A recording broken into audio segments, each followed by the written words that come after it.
In a time like this, if the poor people needs a champion, the time is now. I don't know how the average mother with 3 children, who is a household helper, can go to the supermarket and pick up snacks. She can go to the meat shop, she can go to the market and live on a salary of near 9,000 Jamaican dollars to what? $10,000, $12,000. She has to take a bus. But yet still, the cost of food rises weekly. Every week. But then there was a conversation that we need to eat what we grow and grow what we eat. But we not hear that no more. Everywhere we go, tin this, tin that, frozen this, frozen that, all frozen rice and peas. But nobody not having the conversation about how do we take down the cost of food? What kind of incentives that we're going to drive for farmers to have a conversation about food and developing food? So when I went to the supermarket this week, I only had $4,000 out of $5,000 to spend because my carman, the driver, has to be paid. Because celebrity me like me, partner draw boss. If I can't pay for the taxi services, a scandal. But I mean, forget scandal of the government. When the cost for food is so high. Look here. My little sister carry one sausage in a fair lunch kit, you know. And imagine one sausage is $173.97 plus GCT. So 6 of that are that by half dozen or quarter dozen. Can you do the maths? But that mother living on a minimum wage needs to buy 6 of this. This not taking into account that she need to go get 6 chubby. That not taking account that she have to go get some snackables or some Cheez-Its or something. So just imagine the cost just to buy the production of the things to make up her food box is high. But then the ghetto fabulous, then we can just buy 1 tin mackerel. 1 tin mackerel per session at the shop. When me would go a Baz, a Waterford, and me say, Mr. Baz, sell you a pound of rice. 1 pound of rice on average has moved from $40 to $70, $80 per pound. Do we need to mention the cost of flour and the cost of sugar, coupled with the cost for cornmeal? Because not everybody eat white dumpling. So you want to eat some flour dumpling and some tin mackerel. 1 tin mackerel moved from $80, $85. No man, sorry to the class. I the stress when me I feel, when me have pain on my pocket a week time. And then what I'm upset about. Want to the baby mother them. The baby mother them want to use Enfamil. I use box milk to feed them pitney a week time. This box of Miracle Milk moved from $330 on average to $465.10 plus GCT. Near $500 for a full cream 1 liter box milk. What have we done for farmers who need help to do what? Plant for us to eat what we grow and grow what we eat. Today on Unfiltered, we're going to have this conversation. And join me as I get Sir Roger Bent to join us. And I get his perspective on what it is that we need to do for this, a global conversation on food security and food shortage. Stay tuned. You know, Roger, when I say eat a dirty girl, I'm a fan of mackerel personally. how often you eat the dirty girl? I can't tell you that I don't do an itinerary of it, but the fact is I'm a fan of mackerel. That's what I'm saying. But the truth is, on average, You know each time you eat a mackerel, you have it on a timetable? What? I It's know, a you strange know how question. I know? I buy 6 every 2 weeks. So on average, I'll eat 4 out of it. And then my house lady, Chantel, Mr. Bossy, me can't get 20 mackerel because the truth is, you know, when sometimes Chantel comes to me, she can't even afford to get her chicken back. She can't afford to buy chicken back 1 time of the week. So she have to go for the tin food and do a seasoned rice with sausage and sardine. That sounds like a good meal to me. But the truth is, Roger, how often can they have that meal per week? I would think regularly. Regularly. The reality that I've experienced with many ordinary Jamaican families, that for the past 2 years, many of them have been unemployed and them can't eat these basic things.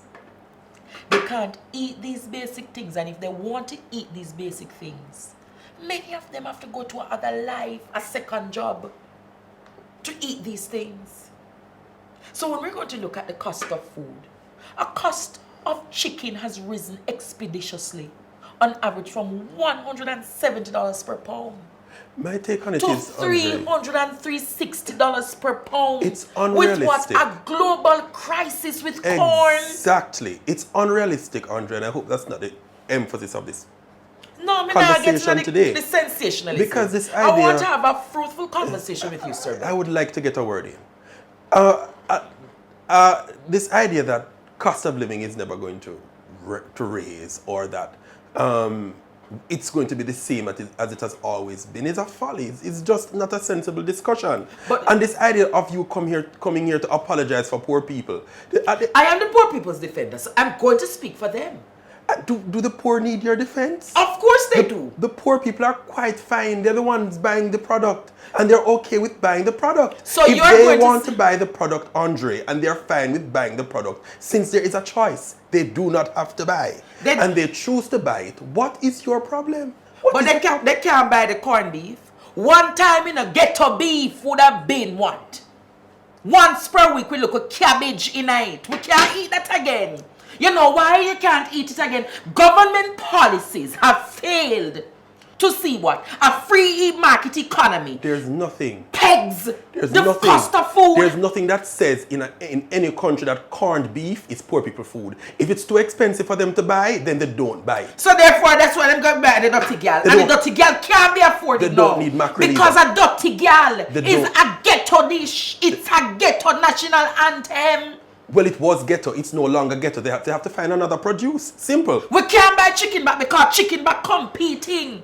Chicken back competing with chicken. Chicken foot, cow foot, turkey neck. Have you seen what it costs just to eat meat these Go days? vegetarian. And then what I am saying Go to you. vegan. Go vegan. But when you go to the supermarket, you know how much for your hummus? You know how much for the lentils them? You know how much for the beans and grains?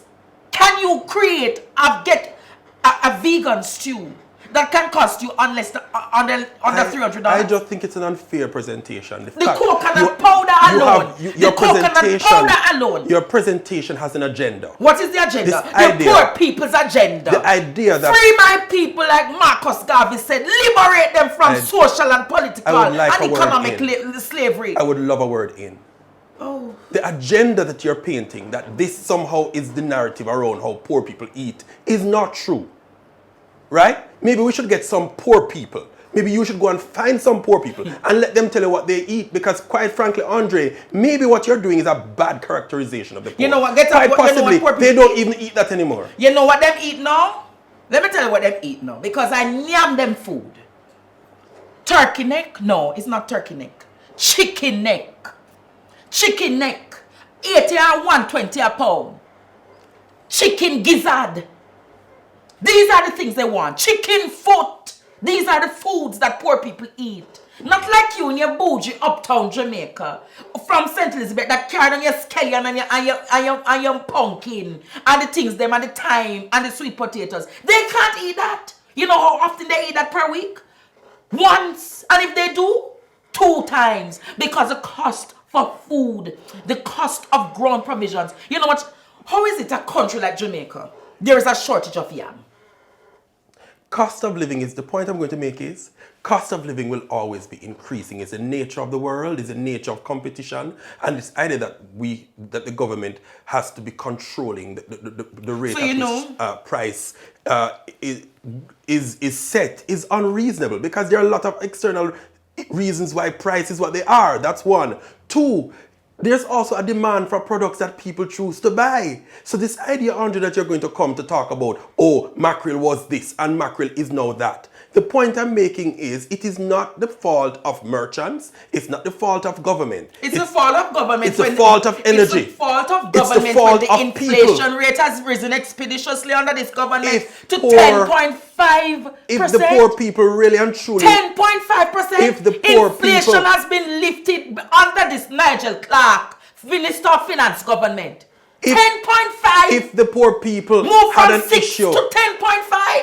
if the poor people had an issue, then they wouldn't be buying mackerel. They would have stopped. You know what? They They would need have to start. boycotted the mackerel. But if they're not boycotting the mackerel, they're quite fine with the mackerel. If they're not boycotting it, then they like it. It's not a matter And of. you don't get a. You It's don't. not a matter of liking. It's a matter of choice, Roger. Many of them don't have a choice. Many of these poor people, and you know the funny thing is, I believe in policies that are driven for our nation, Roger, and I think you'll agree with me. Rather than we focus on canned items or produces and meats, I've never seen a government agenda that is pushing for a more inclusive diet. That pushes for people to have an inclusive diet where they're doing what? Eating, Roger, callaloo. Eating some steamed pak choy and some steamed cabbage. We're not pushing that agenda. It's in the supermarket. Yes, but it's in the market. But are we pushing it as an agenda from evening in our basic schools? That is why we have eat what we grow and grow what we eat. Yeah, but it is not an agenda that is an inclusive for all. When you look at the agenda of our children, many of them on a Friday night, what do they want to eat? Burger King and KFC. That's what we want. That's what you want. But yet still you have a conversation about food security and food shortage. Have we looked at Africa? What about Africa? How malnourished many of these people are and the shortage of food and grains. Roger, in this time and age and day, things like grains have become extremely expensive. In the last decade, grains have grown expeditiously where people can't even afford them. And we have a conversation now about grains. And you're saying, Andre, let us have a vegan diet. It's true, let us have a vegan diet. But are we putting the culture of the people to do what? Think and to eat the ways of normative men. Whereby you eat a tin mackerel today, tomorrow you eat some steamed callaloo with some dumpling and some boiled bananas. The other day you can eat a piece of chicken. We don't have a timetable, Roger. Jamaica, we don't have a timetable or a time schedule of the kind of food we can eat that is economical and that can produce what? The best. A balanced diet. The best thing with some of the things And that's yet shown still- here is the fact that some of these canned foods are not even the very best for consumption. The fact that it is being priced out of the average pocket is probably the best thing the government and merchants can do. Because as far as I'm concerned, it is actually going to give us an incentive to actually eat right, I'm to glad you eat speak- organic, you to know- eat vegetables, But to the thing eat is- more things that are good for us. It's not a bad thing. The conversation you're trying to push is actually moving in the favor of the poor man and moving actually into a more deficit for those I'm with glad you money in the mentioned it there. pocket. You keep talking about Incentives. uptown who can afford this. Let them buy it. Incentives. They'll pay the cost in the doctor money. You know, you spoke about incentives. I've never seen the government doing much or more possible to incentivize eating locally. When I went to a particular supermarket of late, one cabbage was $763. Yet still, this is $130. If you're given the comparison to buy the cabbage versus the tin mackerel, what are you going to buy? What can fill your belly in the interim? The cabbage can't do much because after that shrink 2 times. What is the problem, Roger? So what I am saying is, if the government wants us or want the people to eat more locally and to have more a diet that is inclusive, we can do more for the people in terms of cost. It can't be that sweet potatoes are passing $150 per pound because it is grown here locally. So if it is that we can do more for our local farmers need what?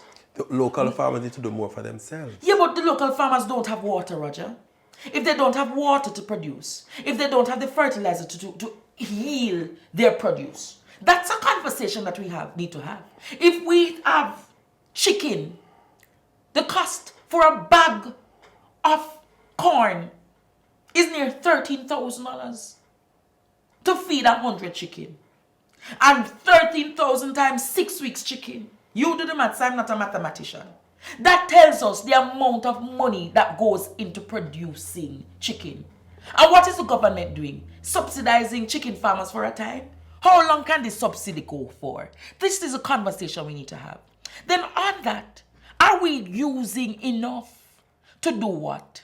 Have a conversation, Roger, about using modernization in our agricultural produce.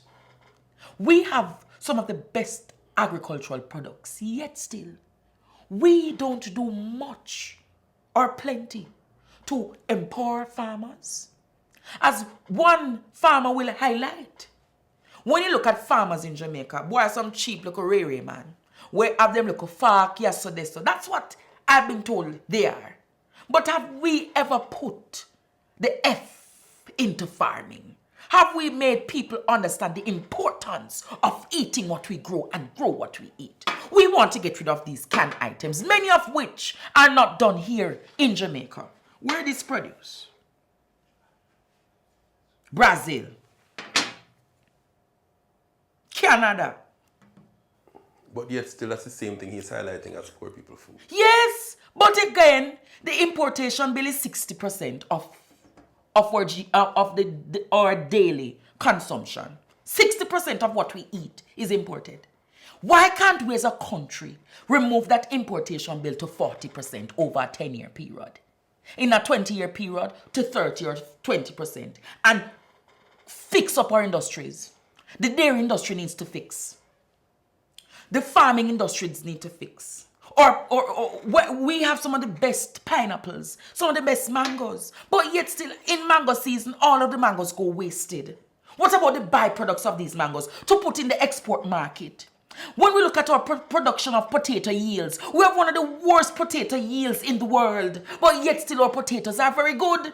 Then we carry potatoes from where? Right across America and all of those places. So my conversation is with you. The farmers will be joining us today on Unfiltered, and I want to hear their perspective. We're going to zoom in and scope them out because we need to have a conversation about what the real hardcore situation is.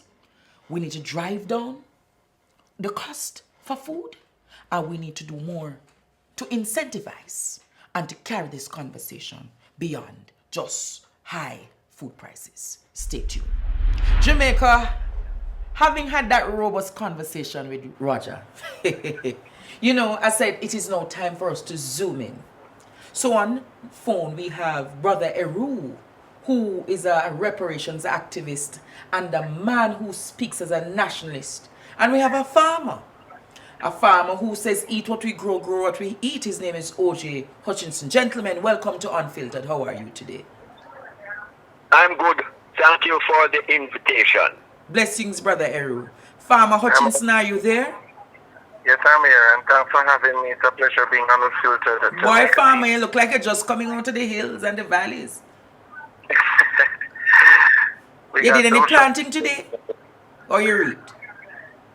Well, I did some molding yesterday. I was just nurturing yesterday. What you have on the farm now? Currently, I have pak choy, I have Irish, I have plantains and bananas, I have pineapples, pumpkins. This sounds like you have about 200 acres of land, man. Well, I farm on different pieces of land. Mm-hmm. Yeah. So as a farmer, you know what I want to know? Are your farm produces being sold at the right price point? Because yes, many times when I go to the market, sometimes I wonder if it is the same local market. Because this week pumpkin selling at $80. Another week it's at $150. Another week it's at $200. What is causing for that gap in prices? Well, it depends. It depends on the I would say the path that the crop has to take. Because I mean, if I'm the farmer, I do the work and I take my produce to another vendor to have them sold. I price my farm produce based on the energy and the work that I put in. for example, for those large farms, we have to pay other labor costs, so on and so forth. Oh. Their products will be sold at a higher price than if, I mean, it's just one or two persons who is monitoring or managing a particular farm. So they will have to sell based on the labor cost, the things that, you know, utilize certain resources, certain crops that they are farming, they utilize fertilizers and all the other stuff. You understand? So that will vary the cost for farm produce. So on average, what's the cost for fertilizers now? A bag of fertilizer. Well, it depends on the type of fertilizer. I personally don't use fertilizer on my farm, so I can't really answer definitively that question. But it would vary based on the amount and the brand of fertilizer as well. Brother Eru, listening to Farmer Hutchinson talking about what he's facing and how he prices his farm produces to sell on market. Aren't you caught up in a conversation that do you believe that the Rural Agricultural Development Agency is doing enough, rather, is doing enough for local farmers, Brother Eru? Not at all. Rather, have shirked their responsibility for years. When they encourage the farmers to still depend on these types of fertilizers and herbicides, it ends up killing the soil. The soil has an equilibrium. It has to have a certain balance. And it won't produce the yield that you would if you had used organic fertilizers. This has been proven over and over. And the type of produce. So we have to really look at even the type of food you are getting when you eat food that is produced through putting this artificial fertilizer on the foods. So you are saying that even in our own country, Jamaica, we're using artificial fertilizers to fertilize our food? Yes, and some of these are harmful to the people. In one of these herbicides that they have a thing in there named malathion. Malathion is a poisonous substance. It is carcinogenic. It has been proven. Some places in Europe have banned it. They don't use it anymore, and we are still using it in Jamaica. So Jamaica, a third world country, is not practicing the best agricultural practices for So what kind of produce they use this malathion on? Well, it's a herbicide, so they use it all the while. Even when they are spraying mosquitoes, when you see them come around, it is that poison that they are that's spraying. thinking something will smell bad. Yes, it has malathion. It's the same substance that they use to gas. No, and it's something that when Minister of Health you talk about. Well, and then when you look, you see you have cough up. Thank you. Jesus, man. I used to them ban it in Europe. Yes. But them have it upon poor people. That's why we respiratory. Roger, that is why enough our respiratory system bad. I see the government not talking about this. But let us carry back the conversation a little bit further. With the cost of food now, Brother Eru, all over the place. Roger, you love eat a 4 or 5 times you go to supermarket per week. Is farm producer picking up our chips? A mixture of both. You? So you don't know, when you look at these things that you buy at a particular uptown supermarket, because it's one supermarket you go in, is it a case that when you look at the thing, you see organic food, or it look like one of the situations? Talk to the farmers. I want you to talk, because there are a lot of things surrounding food cost. When you go to supermarket these days, I not even talk about that. When you go to the market, Roger, $2,000 can't buy anything in the local market anymore. I don't go to the market. But tell him not, Brother Eru, because you go market often. But let me hold in first, Brother Eru. Hold on. Let me go back to Farmer Hutchinson. So the discussion has been so far about the subpar nature of RADA and its lack of support in resources and otherwise. What is really the issue for you as a farmer? The critical issue for you as a farmer. What's your challenge? What's the issue that holds you back? And what are some of the things that you can identify off the bat as a result of that? One of the greatest challenges, or challenge would be water in when we have those drought periods. You know, there's not much intervention from the various agricultural organizations to supply with water. You understand? So hold on. So you So don't after have 60 proper years. you don't have proper irrigation. That's what After you're saying. 60 years, Roger. After 60 years. So how do you give water to your plants? Even if you go a river, Yeah, river, or we just wait on the rain. wait on the rain. And for those critical plants, we have to try get some water from, as Andre said, from the river or from trucks that are trucking river water. It's how much per gallon for the truck? They charge about $2,000. Some places I hear 4,000, 4,005. So Yeah. and then I ask the next question. Well, the water is one issue. Are there other issues? What I would use is the same economic principle that they put on the people to say supply and demand. The underutilization of the land is that we don't have enough land to produce the food in the quantities that we can drive the price down. And this just in December, sweet pepper went up to $800 a pound. Yes. Coming from October at $120 a pound in October. And when the demand for the holiday period came in, it went up to $800 a pound.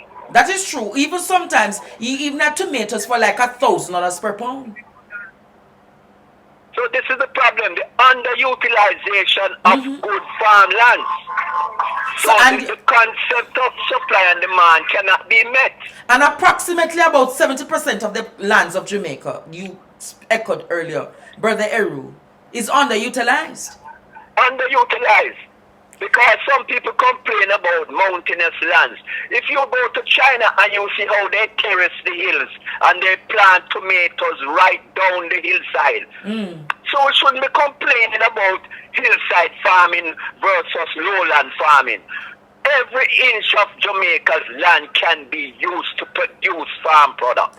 But Sir Iru, I mean the example you use, the same thing could be said for Israel, who is very mountainous and also hilly and rocky. And they have also mastered the art of efficient agriculture.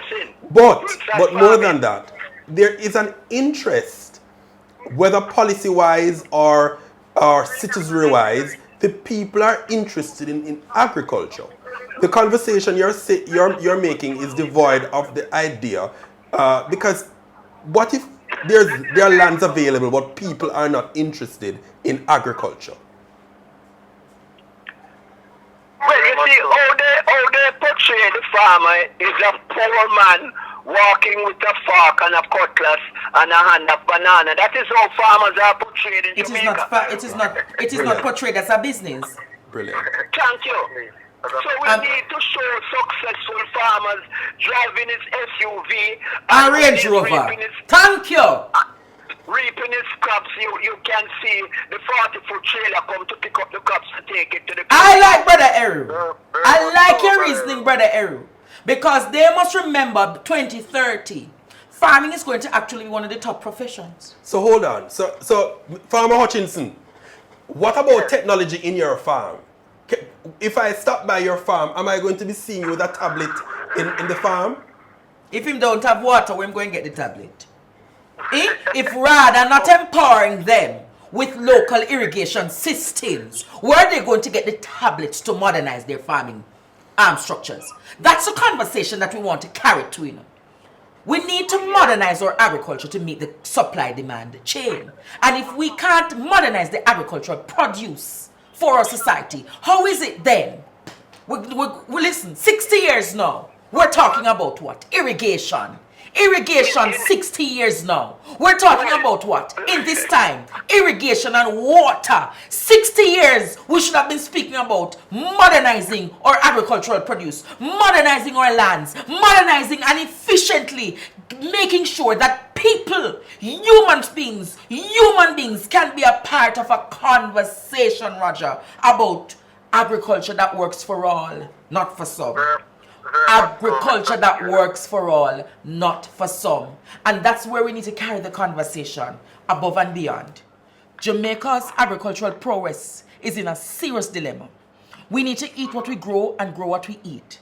But are we having the discussion about technology and agriculture? Are we having a discussion about a cost of food and improving the agricultural prowess thereof? That conversation continues on Unfiltered. Stay tuned. You know, going to the market with grandma, Mama Will, or with my mother, I would encounter men like Shane and Rasta. I would have got to Miss Madge and get me 2 dozen ackee. I would have encountered the fish vendor. I would have encountered the man with the seasoning. Or Sharon giving me a pound of pimento. You can't even buy a pound of pimento these days. You can't buy celery these days. You can't buy the things to make your pot a good one pot. You know why? The cost for agricultural produces rise expeditiously. Every week. Today you will see a pound of sweet potato for $90. Another 2 weeks, you are greeted with $230 per pound. With this kind of rise, low, here and there, it begs the question, what are we doing to see to it that our local farmers get more from their yields? What are we doing? What is RADA doing? Is RADA doing or achieving its ultimate mandate? What's the mandate of RADA? Because if the truth is we're having a conversation 60 years after independence about water distribution on our lands, there's something wrong. It's a call for action. What is the Minister of Agriculture, Pernell Charles, doing? Junior, what are you doing to improve agricultural prowess and the productivity and the efficiency of our farmers? What are we doing to carry down our importation bill from 60% over another 2 decades? Are we doing enough? I'm not hearing a conversation coming out of the government, from the opposition, from the private sector, from our farmers about what we need to do for agricultural produce. But then it goes back to our local consumption of goods.